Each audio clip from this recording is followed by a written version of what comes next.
In today's Mad Gear, I'm going to introduce you to what I believe to be the best EQ that you can get. Cue the title sequence.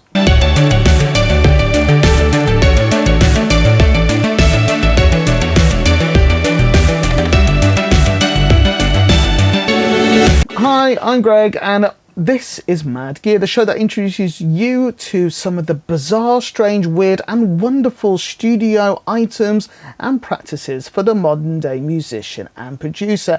And as I said, in today's show, I'm going to introduce you to what I believe to be the best EQ that you can buy. And it's a plugin. I know you weren't expecting that. I bet you're expecting some really exotic Neve or SSL or Manly or whatever kind of EQ, blah blah blah. No, it's a plugin, and it's a plugin from a company called Waves, and this is it here. It's the Waves Q Clone. Now, this is a plugin that's been out for quite a few years. It was initially released in 2006, and its premise is it's a plugin that can sample hardware EQs, and it was designed for people who had not many EQs but some really nice ones. So you might have a Neve EQ or an SSL, but you might have only had one or two channels. And what enabled you to do was to apply it, send an impulse through the EQ, and then apply those EQ settings stroke curve onto the track that you're working. Once you got the settings that you wanted with the hardware being applied to the track in your session, you would take a snapshot and then you would use your hardware EQ for processing something else. So it was a way of being able to maximize your equipment instead of going out and continually buying more and more EQs. When it first was released in 2006, it was $1,000, so it wasn't a cheap plugin. Now you can pick it up. If you see the link here, it's like $29.99, and if you click on the affiliate link beneath, you'll certainly help this channel and you might get some discount yourself. I don't know, you'll have to see what it says. I'll write the correct information in the description beneath. It doesn't cost a great deal for you to have access to what I believe to be the best EQ that you can buy. Now, we can take this plugin and we can do something far more interesting with it than just sample your EQ settings of your hardware. And this is really what the point of today's episode of Mad Gear is to show you how you can use this plugin in ways that maybe it wasn't initially designed for, and you can come up with stuff that is truly unique, truly mad in some respects, and also is going to save you money. So let's get going. On first impressions, Q Clone seems to be ticking all the Mad Gear boxes. For a start, there's not even any knobs, no pots, nothing. You have a Q capture, which sends a signal and waits for it to come back in, and an EQ visualization with no controls other than a volume trim.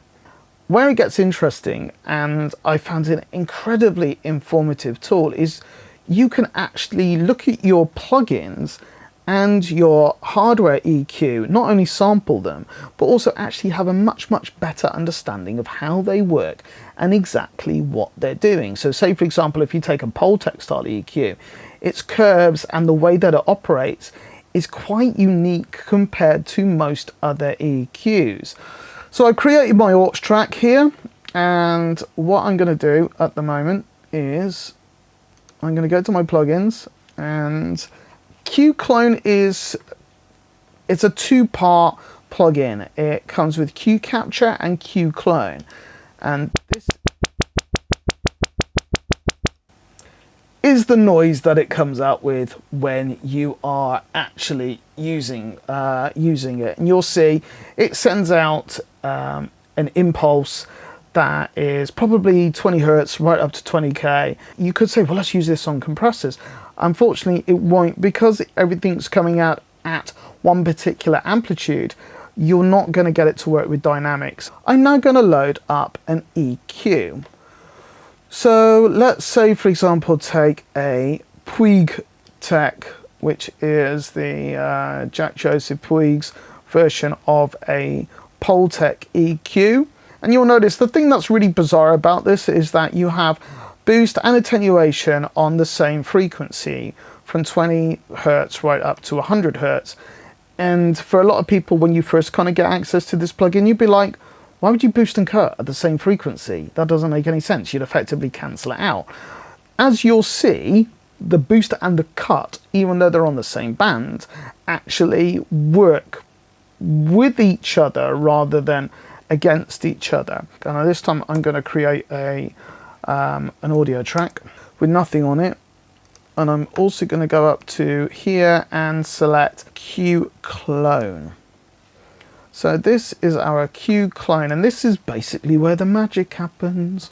Let's turn this off, but I haven't bypassed it, and we go to capture. And straight away, you will see there's that curve. Even with the EQ off, you will see that there's a slight increase, and it does taper off at the very low frequency and a bit of the high frequency.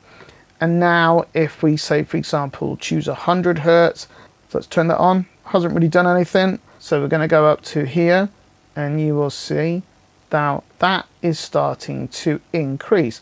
So at 5, now this isn't 5 dB boost, this is just their indicators. This is set at 100 Hertz, but you'll see that it's boosting from above 2K in small amounts, and then really does kind of really increase the bottom end. But if we bring the attenuation in and put that at 5, well, has that cancelled that out? No. You'll actually see now that that's actually created a small dip around probably about 1.5K. And if I boost that up, I can still keep the low frequency there, boost, and if I bring the attenuation, I can start to do a dip. Now this is supposedly at 100 Hertz, but that's anything but. Now I appreciate, you might say, well, I can hear these differences, and that's great. If you can hear them, that's wonderful, but being able to hear it and also see it, I think that is double the learner experience. Showing how you can use Q clone to look at EQ curves of EQ plugins. Now we're going to go a little bit more left field, and I'm going to show you how you can see some of the more stranger settings and what they do on other plugins. So now let's look at something like H comp. Now I appreciate, I did say earlier that it wouldn't work for compressors due to the fact that it's playing at a consistent amplitude. But what I want to focus on is this control here, this analog section. So I'm going to bring up my Q clone so we can see what it's doing. I'm going to press this to capture. So at the moment, off, it's doing nothing. That's pretty much doing nothing. Okay, we got a slight high, or slight mid-high cut there. Now 3, you'll see there's a very low end boost and quite a generous cut, probably about 3 dBs, which is going to be a noticeable difference. And I've found that this setting works really, really well on drums, so much to the extent that I've actually just cloned this and then put it on, you know, drum tracks or drum buses.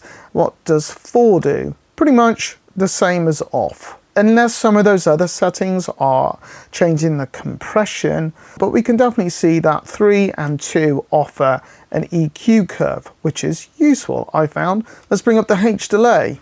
Again, turned all the delay off. Let's look at the lo-fi. What does the lo-fi do? Wow, it puts a low pass filter. So you've got a considerable cut. So let's turn that off. Let's go to our analog one. We got a low shelf. Again, different curve to the H comp analog. We've got a low mid. So these are more your kind of ways to change the tone using something that might sound different, more unique to a EQ plugin. So now let's have a look at one of the Waves desk plugins. So let's turn this on, and you'll see straight away using the red, there's a high frequency cut. So let's have a look at the EQ. Let's boost that. That is on the pop curve, so that means it's a bell curve.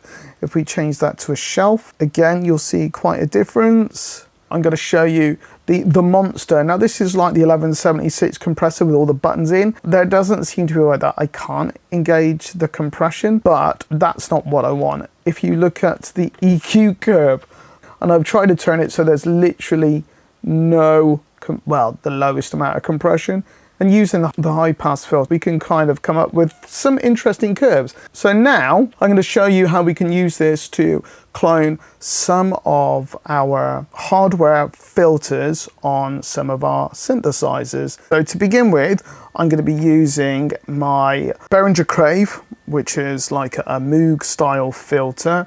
Even with the filter fully open, we've got a high shelf cut with no resonance. And if we start to turn the resonance up in typical fashion, you get a drop in level, and then you can start to see our resonance peak. So a pretty smooth filter. So we've looked at putting the cue capture through a synth, and now we're going to look at putting it through a guitar amplifier. And the guitar amplifier I'm going to use is a ADA MP1, which was a pretty popular guitar amplifier at the late 80s, early 90s. Think of it almost like a pod, way before a pod, because it has like a clean valve, a distortion valve, and also a solid state. So there were like 3 guitar preamplifiers in there with a full analog EQ. Let's go to our computer, and I've got my cue capture. It's coming out of the interface, going into the guitar amplifier, out of the guitar amplifier, back into Pro Tools. I'm going to open up cue clone, I'm going to unbypass it, and I'm going to go capture. And straight away, even with this amplifier having all its EQs settings, so that's bass, middle, treble, and presence at 0, you will see that there is a curve. At the moment, I realize the ADA is saying 10, but that's just the output level. So let's have a listen to what that sounds like. So without, with,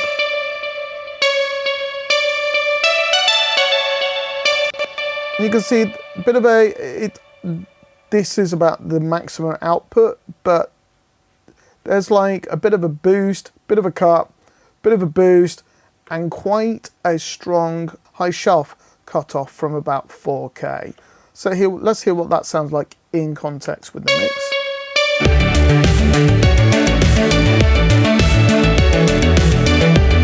So with,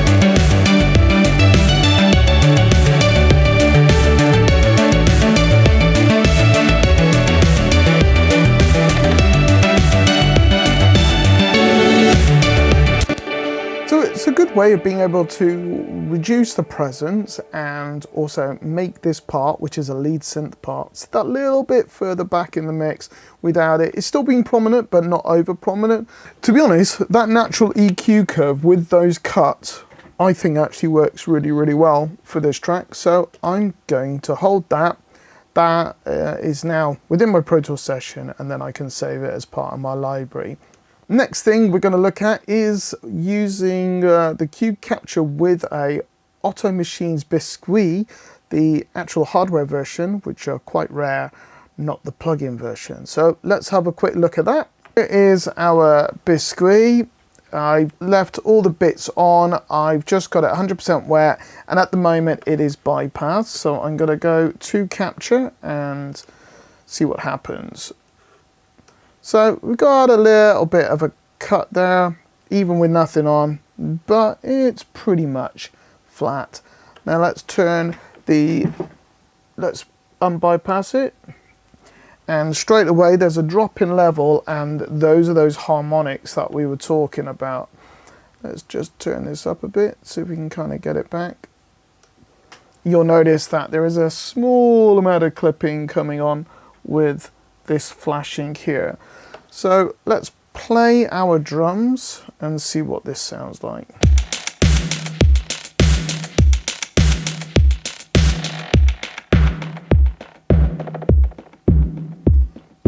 Now this isn't a resonant filter. It's supposedly designed around an MS-20 and another filter that I can't remember. So this at the moment is the low pass.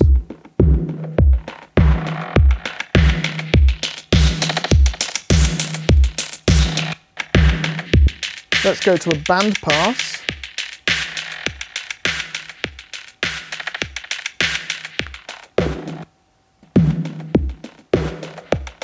got a high pass. Quite a severe cut. But I like the fact you can really get that bottom end.